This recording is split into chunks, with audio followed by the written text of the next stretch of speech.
Welcome friends, সোমার্স blog থেকে daily blog নিয়ে এসেছি বন্ধুরা। আশা করি তোমরা সবাই ভালো আছো। এই বৃষ্টির ওয়েদারে কিন্তু আমাদের এদিকে বৃষ্টি হচ্ছে। বৃষ্টির ওয়েদারে কিন্তু গাছগাছালির বেশ সুন্দর ফুল হয়, বেশ সতেজ ফুল, দেখতেও ভালো লাগে। তোমাদের সাথে তাই শেয়ার করলাম। 3 রকমের জবা, 3 কালারের জবা ফুটেছে। একটা হচ্ছে সাদা, লাল, আর একটা হচ্ছে বাসন্তী কালার। দারুণ লাগে এই ফুলগুলো কিন্তু। তার সাথে কিন্তু দোপাটি, এই সময় কিন্তু বেশ দোপাটিও ভালো ফোটে, সেটাই তোমাদের সাথে দেখাচ্ছি। 2 রকমের কালার আছে, দেখো, একটা পিঙ্ক, একটা রানি। দারুণ লাগে কিন্তু। মেলা থেকে কিনেছিলাম এই গাছটা। আর একটা হচ্ছে আমার মা দিয়েছে, সেই দোপাটি গাছটা এখনও ফুল ফোটেনি। আজকে হচ্ছে সাড়ে সপ্তাহে মাছ বাজার করে নিয়ে এসেছে। সারা সপ্তাহের মাছ বাজার। আর আজকে রান্না করব হচ্ছে, দেখে নাও কী কী রান্না করছি। তোমাদের সাথে আমি সব কিছুই রেসিপিগুলো দেখাবো, দেখতে থাকো। প্রথমে আমি লাল শাক করছি। লাল শাকে কিন্তু কিচ্ছু দিইনি, জাস্ট একটু পাঁচফোড়ন দিয়ে দিলাম লাল শাকগুলো, দিয়ে নুন হলুদ দিয়ে একটু নামানোর আগে স্লাইড চিনি দেবো। ব্যাস, রেডি হয়ে গেল। আর আশা করি তোমরা সবাই ভালো আছো। কালকে আমার মেয়ের বার্থডে, তোমরা সবাই একটু উইশ করো, ও যেন ভালো থাকে, সুস্থ থাকে।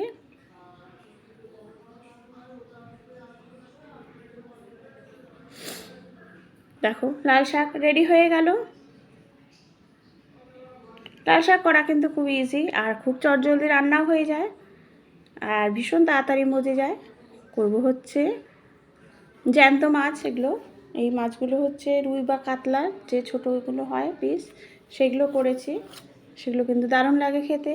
বেশি কিছু কিন্তু মশলা, আলু আর বেগুন কিচ্ছু দিচ্ছি না। জাস্ট দেখো, কালো জিরে ফোড়ন দিয়ে দিলাম, নুন হলুদ, তার সাথে একটু জিরে আর ধনের গুঁড়ো তেলের মধ্যে নাড়িয়ে নিচ্ছি। তাহলে ভাজা মশলার একটা সুন্দর স্মেল আসে মশলাটা, ঝোলটাও খেতে ভাল লাগে। এই সময় কিন্তু গ্যাসটা একদম কমিয়ে দেবে যখন তেলের মধ্যে মশলা দেবে। তারপরে দিয়ে দিলাম রেডি হয়ে গেল মশলাটা। তারপরে দিয়ে দিলাম জল। জলটা দেওয়ার পরে মাছগুলোও দিয়ে দিচ্ছি। মাছগুলো দেওয়ার পরে ভালো করে ফুটে যখন যাবে তখন নামিয়ে নেব, একটু কাঁচা লঙ্কা, ধনেপাতা আর একটু আদা দিয়ে। ব্যাস, একটু ফুটে গেলেই রেডি হয়ে গেল। এই মাছের ঝোলটা কিন্তু বললাম বারবার, খেতে কিন্তু দারুণ লাগে। তারপরে করছি হচ্ছে, দেখো, লাল শাকের যে ডাঁটিগুলো হয় সেই ডাঁটিগুলো না ফেলে দিয়ে একটা চচ্চড়ি হয়, দারুণ লাগে কিন্তু এই চচ্চড়িটা।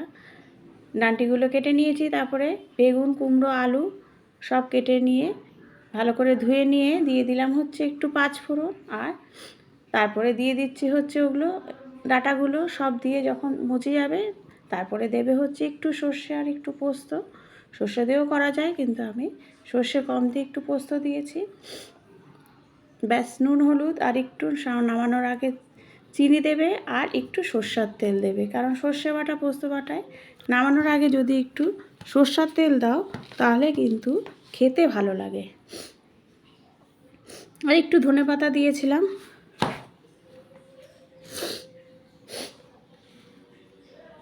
নামানোর আগে একটু ধনেপাতা দিয়েছিলাম। এটা কিন্তু দারুণ হয়েছিল খেতে, ভীষণ ভালো হয়েছিল। বেশ, আমি এই ডাঁটিগুলো রাখিনি, রাখলেই তো নষ্ট হয়ে যাবে, সঙ্গে সঙ্গে করে ফেলেছি। ব্যাস, এবার করব হচ্ছে লাউ পাতার একটা, লাউ পাতার কারি বলতে পারো, বা লাউ পাতা দিয়ে একটা মাখো মাখো করে কালো জিরে বেটে করব, দারুণ লাগে এটা। কুমড়ো, বেগুন, আলু দিয়েছি সবজি, আর পাঁচফোড়ন দিয়ে করবে, এটা আরও টেস্ট লাগে। পাঁচফোড়ন দেওয়ার পর ফোড়নটা একটু তেতে উঠলে দিয়ে দিলাম হচ্ছে সব সবজিগুলো দেওয়ার পরে দেখো, ওই জল বেরোবে, ওই জলেই কিন্তু নুন আর হলুদ দিয়ে দিলাম। এই জন্য যেই জল বেরোবে ওতেই কিন্তু একদম মজে যাবে সব কিছু। মজে যাওয়ার পরে একটা পেস্ট নেব, যেটা নামানোর আগে দেবে। এটা হচ্ছে কালো জিরে বাটা দেবে, দারুণ লাগে কালো জিরা বাটা।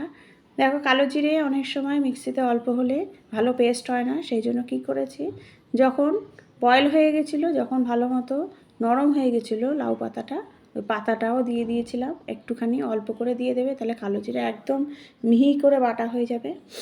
ব্যাস, পরিমাণ মতো জলও দিয়ে দিলাম ওই মিক্সির মধ্যেই, বাটাটার মধ্যেই দিয়ে দিলাম এটা।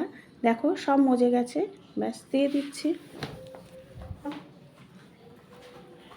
বাটাটা দেওয়ার পরে একটু নাড়াচাড়া করব।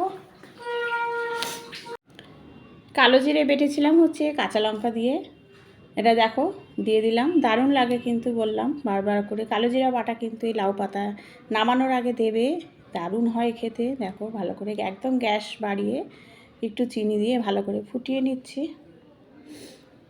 ব্যাস রেডি হয়ে গেল। Thank you.